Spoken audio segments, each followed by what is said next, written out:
Imagine standing on the frozen slopes of a snow-covered mountain.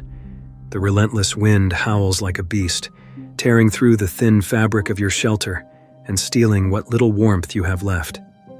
The air is razor-thin. Each breath feels like a fight, and the wind tears at your clothing with an icy grip.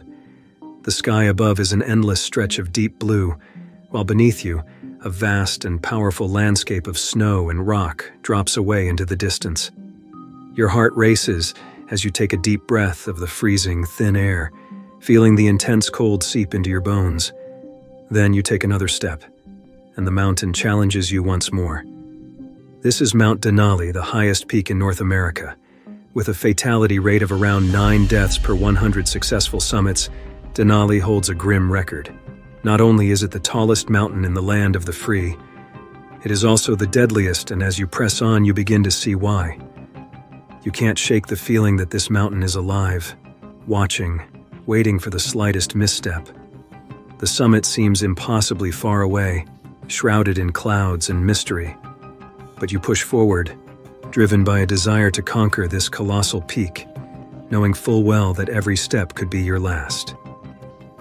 Come with us through relentless blizzards, deadly avalanches, mysterious disappearances, expeditions gone wrong, and the worst disaster in the history of Denali. As always, viewer discretion is advised. Disaster isn't limited to the rugged peaks of the world's highest mountains.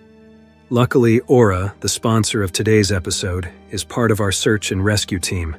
Have you ever Googled yourself? If you're like me, you have at least once in your life, and what you find is terrifying.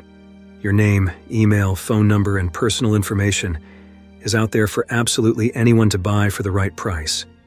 You've definitely gotten spam calls before. Talk about annoying. Where do you think your information came from? Online.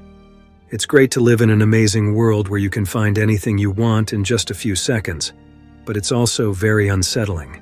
Data brokers sell your information to scammers, spammers, and anyone else who may want to target you. Your full name, email, home address, health records, your relatives, it's all out there. It's not just data brokers exposing our information, sometimes it's companies we are supposed to trust.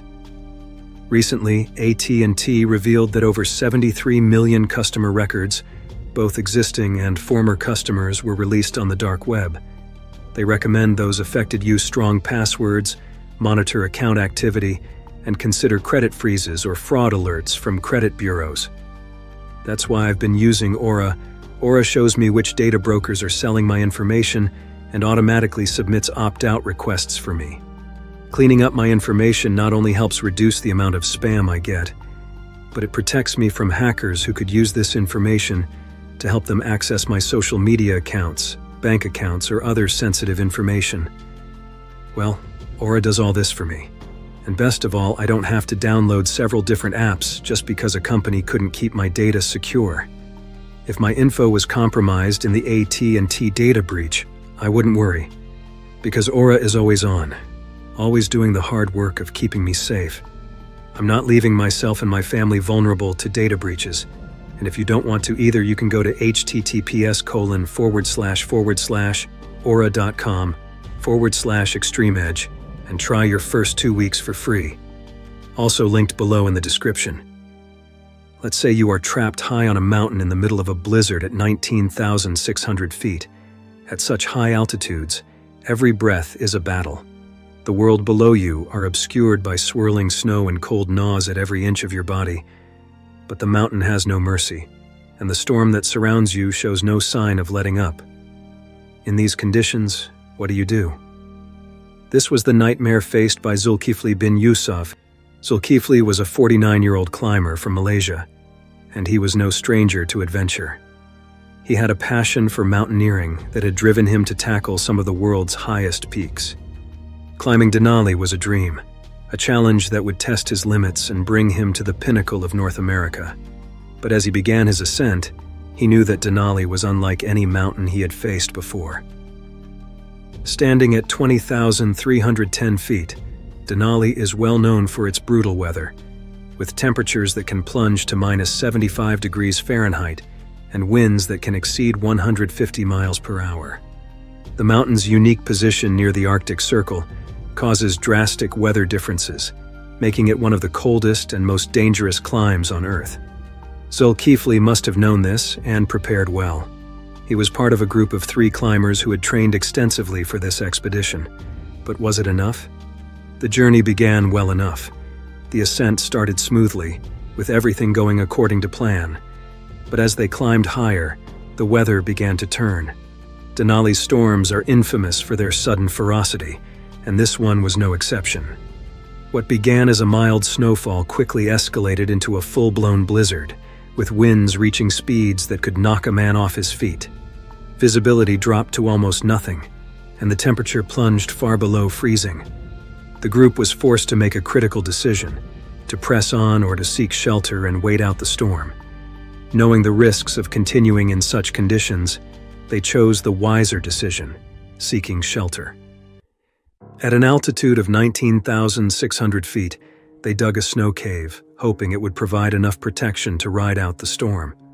Snow caves are a common survival technique in mountaineering, offering protection from the freezing temperatures outside. But even in the best conditions, they are far from comfortable, and in a storm like this, they can quickly become death traps. As the storm raged on, the cave that was meant to be their sanctuary became a prison. The cold seeped into their bones, and the thin air made every movement a struggle. Food and supplies were limited, and with each passing day, the situation grew more desperate. Zulkifli, who had been strong at the beginning, began to show signs of severe altitude sickness. His breathing became labored, and his strength faded away as the combination of hypoxia, freezing temperatures, and exhaustion took its toll. Altitude sickness, also known as acute mountain sickness, AMS, is a silent killer on the world's highest peaks. It can strike even the most experienced climbers, causing symptoms that range from headaches and nausea to life-threatening pulmonary and cerebral edema, which is a buildup of fluid in your lungs. For Zulkifli, the symptoms were severe, and without immediate descent or medical intervention, his chances of survival were slim. And above all, the storm made descent impossible, and the group was trapped under the mercy of the mountain. Days passed with no relief in sight. The storm showed no sign of abating, and the group's situation grew more terrifying by the hour. They knew that rescue was unlikely as long as the blizzard continued, and even if the weather cleared, help might come too late. Zulkifli's condition worsened. The cold, the altitude, and the isolation took a deadly toll. His body, that was already weakened by the harsh conditions, began to shut down. On the day the storm finally broke, a rescue team was dispatched to their location. But by the time they reached the snow cave, it was too late. Zulkifli bin Yusuf had submitted to the mountain's brutal forces, his life claimed by the very adventure he had so passionately pursued. His death was a stark reminder of the deadly power of Denali, a mountain that demands respect and takes the lives of even the most prepared climbers. Zulkifli's body was eventually recovered and brought down from the mountain, but the pain of his loss resonated deeply with those who knew him. But that was the risk that came with climbing Denali, a mountain that leaves no room for error, a place where nature's fury can overwhelm even the strongest wills. For Zulkifli bin Yusuf, Denali proved to be an undefeatable challenge, a final, fateful climb that ended in the cold embrace of the mountain. But Zulkifli bin Yusuf was not the first to fall victim to Denali's merciless conditions. More than half a century earlier, another tragedy struck, one that would forever be etched in the mountain's grim history. As we go from bad to worse, let's go back in time to 1979. A team of South Korean climbers, driven by ambition and a desire to bring pride to their country, has chosen the most difficult challenge they could lay their eyes on, summiting Mount Denali, known at the time as Mount McKinley. The 20,310-foot peak was their goal. This mountain, with its powerful weather and dangerous terrain, has tested even the most experienced climbers. What begins as a quest for glory can continue as a victory or quickly turn into a desperate struggle for survival. The stakes were high, but the team was led by the determined Ko Sang-don, the first Korean to summit Mount Everest. That meant that the team was prepared to face whatever the mountain might throw at them. Full of hope and determination, the South Korean team arrived in Alaska in May 1979. Their plan was ambitious, or might I say, naive. They planned to summit Denali via the difficult and rarely attempted West Rib route, and to do so early in the season when the mountain's conditions were most unpredictable. This route is notorious for its steep inclines, dangerous ice, and the ever-present threat of avalanches. The team was well prepared, or so they believed, equipped with the latest gear and driven by a sense of national pride. The team consisted of experienced climbers, including Park Hoon-kyu, Chu Young, Ko Sang-don, Lee Il-kyo, Harry Marinakis. They were not leaving anything to chances. Here you can even see the team, bundled up in heavy-duty gear, their faces barely visible behind goggles and frost-covered masks. The ascent was grueling, with the team battling harsh winds, freezing temperatures, and the thin air of high altitudes. But they pressed on, their spirits pushed by the thought of reaching the summit. And I get it. I mean, imagine embarking on a journey of a lifetime, a mission not just to conquer the highest peak in North America, but to bring honor and recognition to your country. As the expedition progressed, the climbers encountered the challenges they had expected, such as unpredictable weather, grueling ascents, and the thin, oxygen-poor air that made every step a test of endurance. Yet the team pressed on, their spirits high as they inched closer to the summit. But as they neared the peak, the mountain began to show its true, merciless nature. On May 29, 1979, after weeks of relentless climbing, Ko Sang-don, Lee Il-kyo, and Park Hoon-kyu finally reached the peak of Denali. It was a moment of triumph, a testament to their skill and determination. They had done it, they had reached the highest point in North America, a feat few had accomplished. But the mountain was not finished with them yet. As they began their descent, the weather, which had been relatively cold and frigid, took a drastic turn for the worse. High winds and rapidly falling temperatures transformed the descent into a nightmare. The team was caught in a brutal storm, and the conditions became almost unbearable. The three climbers were exhausted, their bodies weakened by the ascent and the powerful cold. Every step down the mountain was a struggle, and the harsh environment quickly turned their triumph into a fight for survival. Tragically, during the descent, the severe conditions conquered Ko Sang-don and Lee Il-kyo. The combination of extreme cold, fatigue, and altitude took a fatal toll. Lee Il-kyo fell into a crevasse, a common but deadly hazard on Denali, and was unable to recover. Ko Sang-don, despite his experience and strength, also gave in to the harsh conditions. His body was found later, a clear reminder of the mountain's lethal power. Park Hoon-kyu, the only survivor of the summit team, was found severely frostbitten and in a state of shock. The trauma of losing his teammates and the physical toll of the descent left him barely able to continue. Rescue efforts immediately launched as soon as it became clear that something had gone terribly wrong.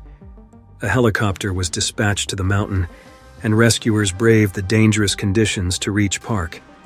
He was evacuated to a hospital, where he received treatment for his injuries, including severe frostbite that resulted in the loss of several toes. The tragedy of the 1979 Korean McKinley expedition was a profound loss, not just for the families of the climbers, but for the entire mountaineering community. The expedition had been a symbol of South Korea's growing prowess in the world of high-altitude climbing, and the loss of Ko Sang-don and Lee Il-kyo was a devastating blow. For South Korea, this tragedy was a reminder of the risks that come with the pursuit of greatness on the world's highest peaks. In the aftermath, the story of the Korean expedition served as a sobering reminder of the dangers that climbers face on Denali. The mountain's weather is notoriously unpredictable, and even the most experienced climbers can be caught off guard by its sudden changes. The loss of Ko Sang-don and Lee Il-kyo also highlighted the extreme physical demands of high-altitude mountaineering, where even small mistakes can have fatal consequences. This team would not be the only ones to be punished by Denali while attempting to break a record. Years later, another adventurer would dare to challenge the mountain's powerful nature. This next story is still one of the greatest mysteries in the history of mountaineering. Imagine standing at the edge of an uncharted wilderness. You're alone, miles from any sign of civilization, driven by a determination that few possess. This was the life of Naomi Wura, a man who spent his days pushing the boundaries of human endurance and exploring the most remote and dangerous places on Earth. Born in 1941 in Japan, Naomi Wura was a legend, even amongst adventurers. His journey into the world of exploration began in college, where he joined the Alpine Club at Meiji University. Despite struggling on his first climb, Naomi's competitive spirit drove him to improve rapidly. He threw himself into training, spending months honing his skills in the mountains of Japan. His early experiences kindled a deep passion for mountaineering, one that would lead him to tackle some of the world's greatest challenges.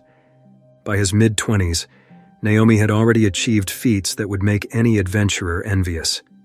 He became the first person to climb Mont Blanc, Kilimanjaro, and Aconcagua solo. By 1970, he had stood on the top of Mount Everest as part of a Japanese expedition. However, it was his solo achievements that truly set him apart. In August 1970, Naomi made history by becoming the first person to complete a solo ascent of Denali, North America's tallest peak, known as Mount McKinley. His speed and determination on that climb, reaching the summit in just 8 days with a light pack, cemented his reputation as one of the world's greatest mountaineers. But Naomi's ambitions extended beyond mountaineering. He was captivated by the polar regions, where he undertook some of the most challenging expeditions ever recorded. In 1978, he became the first person to reach the North Pole solo, surviving 57 days in one of the harshest environments on Earth. His journey was fraught with danger, including a terrifying encounter with a polar bear and being stranded on a crumbling ice floe. Yet, Naomi persevered, driven by an unyielding desire to push his limits and achieve the impossible. In the years following his North Pole expedition, Naomi turned his attention back to Denali, but this time with a new goal: to complete a solo winter ascent. The idea of climbing Denali in winter was daunting. No one had successfully completed a solo ascent during this time of year. The conditions on Denali in winter are extreme, with temperatures dropping to -50°F and winds that can reach hurricane force. The mountain's glaciers are riddled with crevasses, hidden beneath layers of snow, making the journey even more dangerous. Despite these dangers, Naomi was undeterred. He meticulously planned his ascent, opting for a lightweight approach that had served him well in the past. He carried only the essentials: a 40-pound pack, a sled, and a self-rescue device made from bamboo poles that he strapped across his shoulders. These poles were designed to span any crevasses he might fall into, allowing him to pull himself out. Naomi also chose to sleep in snow caves instead of carrying a tent, further reducing his load. His strategy was risky, but Naomi was confident in his abilities and experience. He began his climb in early February 1984, and on February 12th, he reached the summit of Denali, becoming the first person to do this solo in winter. It was a monumental achievement, a testament to Naomi's skill and determination. But the celebration was short-lived. On February 13th, Naomi radioed a message to Japanese photographers flying over the mountain, confirming that he had reached the summit and was descending to 18,000 feet. This was the last time anyone heard from him. In the days that followed, concern grew as Naomi failed to reappear at base camp. Planes were dispatched to search for him, but high winds and poor visibility hampered efforts. On February 15th, a brief sighting of what appeared to be Naomi was reported at 16,600 feet. But when the weather cleared enough for a thorough search, there was no sign of him. The snow had covered any tracks or clues, and the caches of supplies left by other climbers remained untouched. Rescue teams were eventually deployed, and on February 26th, they found a snow cave at 14,000 feet, where Naomi had stayed during his ascent. Inside, they discovered his diary, which provided a haunting glimpse into his final days. Naomi described the severe conditions he faced, including temperatures that dropped to -40 degrees Fahrenheit, falls into crevasses, and the struggle to maintain his strength. Despite these challenges, his diary entries were optimistic, filled with songs he sang to keep his spirits up. But one of the last entries revealed the toll the journey was taking. "I wish I could sleep in a warm sleeping bag. No matter what happens, I am going to climb McKinley." Naomi's body was never found. It is believed by authorities that he may have fallen during his descent or succumbed to the extreme conditions. But there are many theories surrounding his disappearance. Some suggest he might have fallen into a crevasse, while others believe he was buried by an avalanche. What is certain is that Denali, with all its beauty and danger, claimed one of the world's greatest adventurers.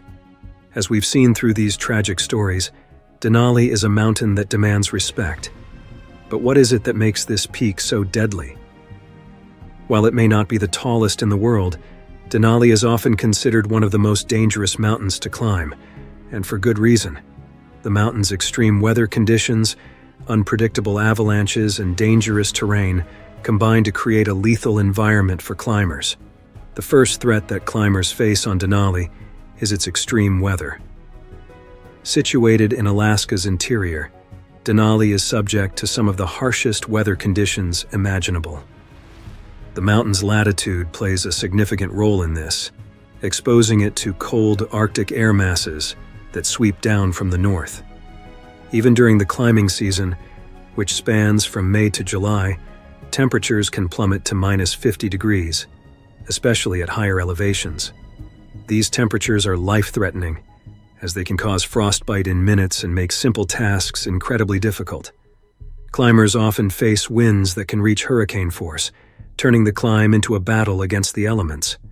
The weather on Denali is notoriously unpredictable. What starts as a clear day can quickly turn into a deadly storm, with visibility dropping to zero and snow accumulating rapidly. These storms can last for days, leaving climbers trapped in their tents, running low on supplies, and battling the cold. Although Denali is lower than the world's highest peaks, its altitude is deceptively challenging.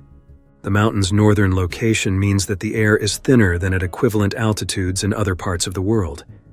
Climbers often describe the experience as feeling like they are much higher than they actually are, which makes the ascent particularly exhausting.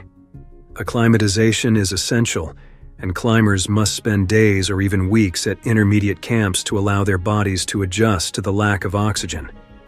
Altitude sickness is a constant threat, with symptoms ranging from headaches and nausea to life-threatening conditions like high-altitude pulmonary edema, HAPE, or high-altitude cerebral edema, HACE. These conditions can strike without warning and can be fatal if not treated immediately. The hardest part is that treatment options are extremely limited on the mountain. Denali's terrain is another factor that makes it so dangerous. The mountain is heavily glaciated, with massive glaciers covering much of its surface. These glaciers are riddled with crevasses, deep cracks in the ice that can be hundreds of feet deep. These crevasses are often hidden beneath a thin layer of snow, making them nearly impossible to see until it's too late. Falling into a crevasse can be deadly, and even if a climber survives the fall, getting out can be a near impossible task. The routes up Denali involve steep, icy slopes, particularly the popular West Buttress route, which require climbers to use fixed lines for safety. However, even with these precautions, the climb is incredibly challenging, especially in poor weather conditions when the ice becomes slick and dangerous. What adds to the danger is Denali's isolation. The mountain is located deep in the Alaskan wilderness, far from any major cities or hospitals. This remoteness means that in the event of an emergency, rescue efforts can take hours or even days to reach climbers. Helicopters are often used for rescues, but their ability to operate is highly dependent on the weather. If conditions are poor, which they often are, rescuers may be unable to reach stranded climbers in time. This isolation also means that climbers must be self-sufficient on whatever they carry with them from gear. and supplies they might need for the duration of their expedition. The physical demands are immense. Climbers typically carry heavy packs weighing 60 to 70 pounds and pull sleds loaded with gear, all while navigating the challenging terrain. The combination of physical exertion, extreme cold, and high altitude takes a toll on even the most seasoned climbers. Denali's deadly combination of extreme weather, high-altitude challenges, and dangerous terrain has claimed many lives over the years. But perhaps one of the most devastating reminders of the mountain's power came in 2012, when a group of Japanese climbers encountered its unpredictable dangers, which became an overwhelming and tragic force they could not escape. For its climbers, the beauty of Mount Denali is only matched by its deadly potential. And for the Japanese climbers of the Miyagi Workers Alpine Federation, this next expedition was meant to be a testament to their skill and endurance.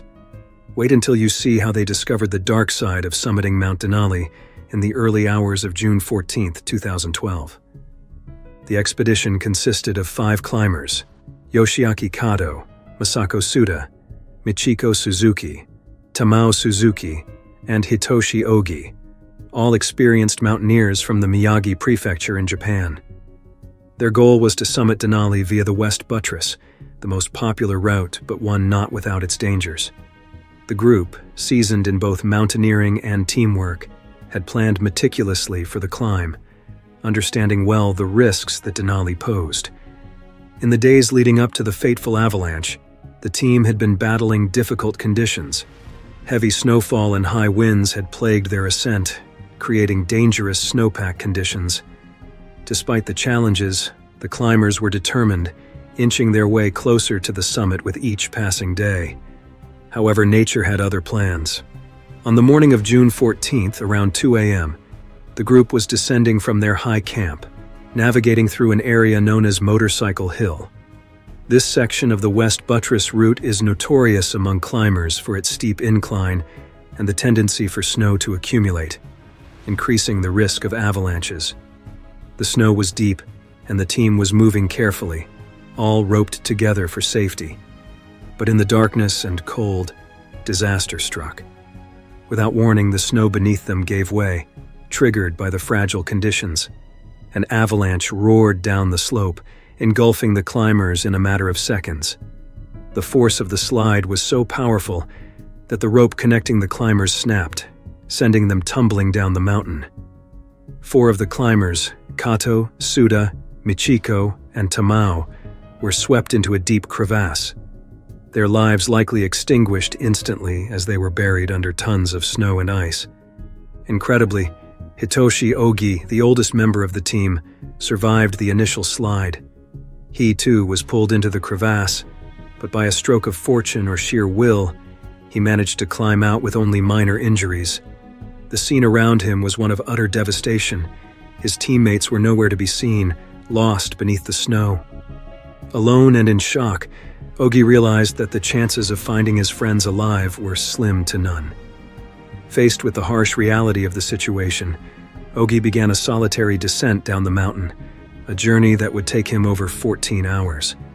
Exhausted, injured, and burdened by the loss of his team, he pushed forward, driven by the need to report the tragedy and survive.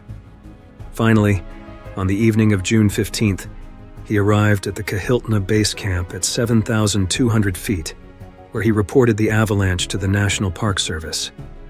The news of the avalanche sent shockwaves through the mountaineering community. Denali was no stranger to tragedy, but the loss of 4 experienced climbers in one single event was unprecedented. The National Park Service immediately launched a search and rescue operation.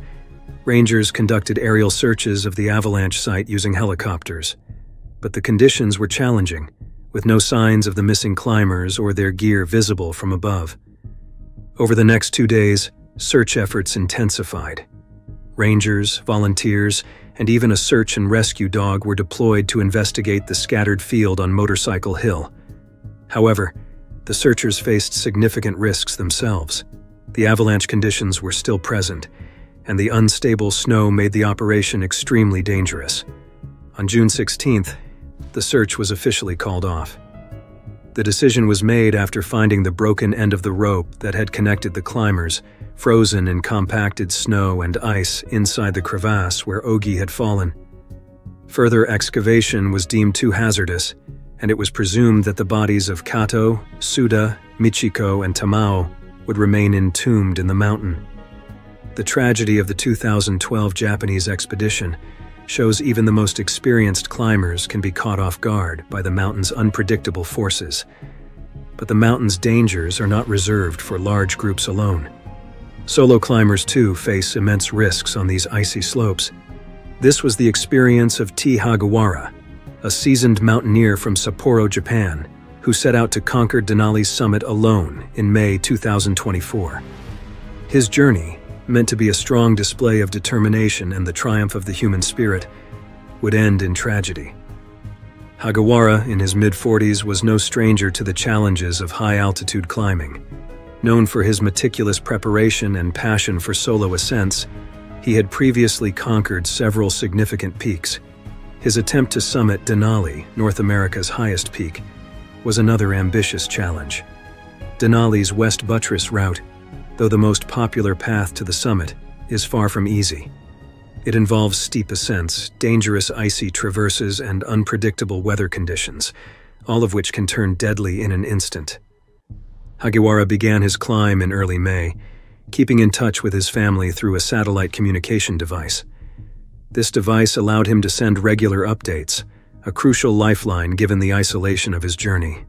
As he ascended, Hagiwara reached the 17,200-foot high camp, which is a critical stopping point before the final push to Denali's 20,310-foot summit.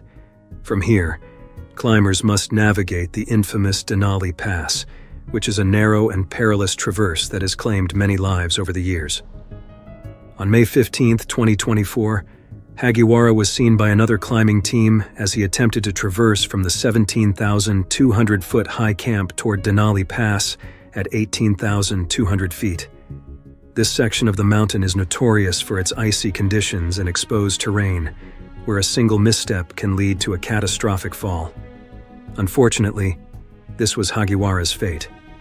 On May 16th, Hagiwara's satellite device ceased moving, indicating that something had gone terribly wrong. Concerned family members, having not received any updates, contacted Denali National Park rangers on May 19th. Park rangers launched a search operation, using both ground patrols and aerial reconnaissance to locate Hagiwara. His tent was found empty at the high camp, and after further investigation, rangers pinpointed his location using data from his satellite device. They discovered that Hagiwara had fallen from the steep, icy traverse between High Camp and Denali Pass. On May 20th, rangers spotted his body at approximately 17,200 feet, just beneath the traverse. The area where Hagiwara fell is one of the most dangerous parts of Denali, described by a park spokesperson as extremely icy and difficult to gain purchase, making it particularly dangerous for solo climbers. This tragic incident marked Hagiwara as the 14th climber to die in a fall along this section of the West Buttress route since 1980. Hagiwara's death shows the extreme risks of solo climbing on Denali. While the allure of solitude and the personal challenge of climbing alone draw many mountaineers to attempt such feats, the reality is that Denali's conditions can turn lethal in an instant, especially when there is no one to assist in an emergency. The National Park Service even strongly advises against solo climbs on Denali, urging climbers to travel in groups where they can support each other in case of accidents or sudden weather changes. Denali has claimed the lives of many climbers, but there is one disaster that stands out above the rest.